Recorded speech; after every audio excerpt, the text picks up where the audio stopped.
1 Korintiërs 2 vers 11 tot 16. Want watter mens ken die dieptes van 'n mens, behalwe sy eie gees in hom?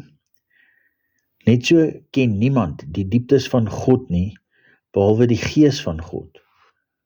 Ons het tog nie die gees van die wêreld ontvang nie, maar die gees wat van God kom, sodat ons kan weet wat God genadiglik aan ons geskenk het. Ons praat oor hierdie dinge, nie met woorde wat menslike wysheid ons leer nie, maar met woorde wat die Gees ons leer, terwyl ons geestelike dinge met geestelike dinge beoordeel.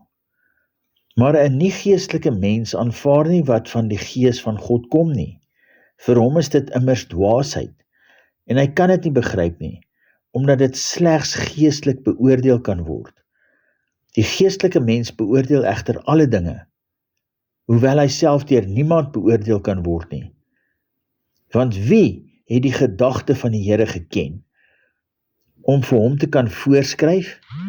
Wat ons betref, ons het die denkwyse van Christus.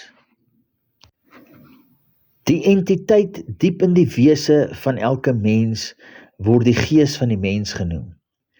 Hierdie is die diep verborge koneksie met die groot ek is.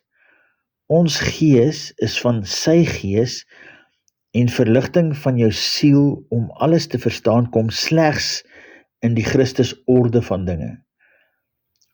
Op hierdie manier word ons almal ingetrek in ons koninkryk doel in, deur opdrag van die koning van die konings. Ons kan almal probeer wegkruip. Die opsporingstoestel in elke mens is van hemelse oorsprong. Ons was almal verlore en almal sal weer gevind word in opdrag van die koning.